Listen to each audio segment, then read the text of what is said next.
Assalamu alaikum, hello everyone, this is Sadia Arshad. I am an astrologer, NLP trainer and a hypnotherapist. मेरा YouTube channel आप लोग देख रहे हैं, subscribe कर रहे हैं, थैंक यू सो मच। जिन लोगों ने अब तक नहीं किया है ज़रूर कर लीजिए ताकि आप लोग को अपडेट्स आती रहें मेरे चैनल के हवाले से, मेरी वीडियोस के हवाले से। हम बात करने जा रहे हैं आप लोग टॉरियंस, आप लोगों का ये हफ्ता कैसा रहेगा। टॉरियंस, पहले तो मैं आप लोगों को ये बता दूं कि इस हफ्ते में कुछ नया क्या है। टॉरियंस, ये हफ्ते के शुरू में ही यानी कि 25 फेब दो जो प्लैनेट्स जिनकी के ट्रांजिट है, एक तो मरकरी आप लोगों के आ रहा है 11th हाउस में, हाउस ऑफ होप्स। मरकरी की ट्रांजिट है पाइसिस में और वीनस की ट्रांजिट है कैप्रिकॉर्न में और ये आपका है 9th house. To beautiful transits जो कि आपकी लाइफ में क्या हैपनिंग, क्या चीज़ें लेकर आएगी। एक तो ये कि हाउस ऑफ होप्स बड़ा अच्छा हो गया है, मरकरी आ गया है आप लोग के 11th हाउस में जो कि पाइसिस है, lord Jupiter into 7th house. So एक तो ये कि नए लोगों से मुलाकात, नई चीज़ें आएंगी, नए कॉन्ट्रैक्ट्स, नई चीज़ें, नए मामलात, चाहे वो वर्क रिलेटेड हो, चाहे वो आप लोगों की पर्सनल लाइफ से रिलेटेड हो। सो ऐसे बहुत सी चीज़ें आप लोगों के सामने आएंगी जो कि जिसे कहते हैं ना ऑल ऑफ अ सडन ऐसे लोगों से मुलाकात होगी। और ये कुछ दो पिछले हफ्ते से ही कुछ ऐसे मामलात, कुछ ऐसे आसार बने हुए हैं, स्पेशली अगर मैं कहूँ कि आप लोग के वर्क रिलेटेड चीज़ों में और आपको बेनिफिट्स दे रहे हैं। लेकिन ये जो क्लिक आपको अभी मिलेगा और इसकी भी शुरुआत है, आई मस्ट से।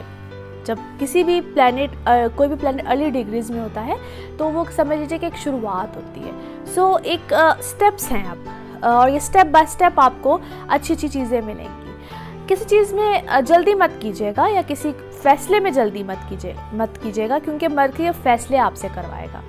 तो ये फैसले करने का टाइम पीरियड शुरू हो गया है।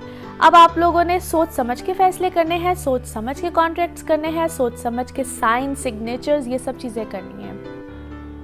फिर वीनस आप लोगों के 9th हाउस में लॉन्ग डिस्टेंस ट्रैवल को लेकर आता है, प्लेयर ट्रिप्स को लेकर आता है, ऐसे कारोबारी मामलात को लेकर आता है जिसमें इंपोर्ट एक्सपोर्ट होते हैं, जिससे माली फ़ायदे मिलेंगे।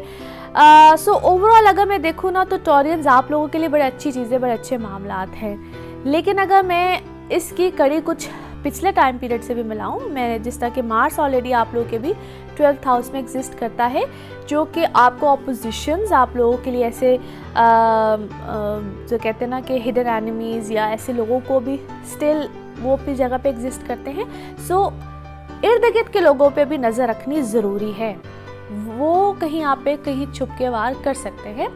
सो जिस तरह मैंने कहा कि नए लोग हैं, नई चीज़ें हैं, नए कारोबार हैं, नई शराकतदारी है, बहुत सी ऐसी चीज़ें हैं। लेकिन आप लोगों ने ऐसे लोगों पे भी नज़र रखनी है कि कोई आप लोगों के साथ चीट ना कर जाए, कोई आप लोगों के साथ फ्रॉड ना कर जाए, कोई आप लोगों के साथ धोखा ना कर जाए। ख़ास तौर पे जहाँ पे पैसा इन्वॉल्व हो वहाँ पे आप लोगों ने बहुत ज़्यादा एहतियात करनी है। जहाँ पे पैसे का लेन देन हो तो वहाँ पे कहीं आपके साथ चीटिंग हो सकती है। ऐसी कुछ चीज़ों को आप लोगों ने एहतियात करनी है। बाकी no doubt Taureans great time period और प्लेयर है, पैसा भी है, पार्टनरशिप भी है और लाइफ पार्टनर की तरफ से भी कोई खुशखबरी आ रही है। So lots of happening. इस टाइम पीरियड को एंजॉय कीजिए, इस टाइम पीरियड से भरपूर फ़ायदा उठाइए। स्टूडेंट्स के लिए भी इतना कहूँगी कि as Mars has good aspects, अच्छा टाइम पीरियड बना हुआ है। सिर्फ आप लोगों ने तवज्जो अपनी नहीं हटानी है क्योंकि डिस्ट्रैक्ट हुए हैं और specially the young ones, teenagers, जहाँ पे कुछ कहते हैं ना love affairs and all that, इस तरह की चीज़ें हैं। तो कुछ डिस्ट्रैक्ट होंगे, कुछ तवज्जो उस तरफ जाएगी, प्यार मोहब्बत में पढ़ेंगे, तवज्जो पढ़ाई से कम होगी, तो वहाँ पे ज़रा फोकस्ड रहना है। बाकी good time period, good things are happening, excellent time. अपना बहुत ख्याल रखना है क्योंकि जब अच्छी चीज़ें हो रही होती हैं तो नज़र लगने के भी बहुत अंदेशे होते हैं और यहाँ पे इस तरह के बहुत से जो है ना चीज़ें नज़र आती हैं। सदका दीजिए ऐसे टाइम पीरियड में बहुत ज़्यादा, ख़ास तौर पे टॉरियंस आप लोगों की किसी रेड ऑरेंज कलर की चीज़ का सदका ऐसे टाइम पीरियड में देते रहिए, स्पेशली ऑन ट्यूसडेज़। अपना ख्याल रखिएगा। अगले हफ्ते क्या होने वाला है, कैसे होने वाला है, ये अगले हफ्ते बताऊँगी। तब तक अल्लाह हाफिज़।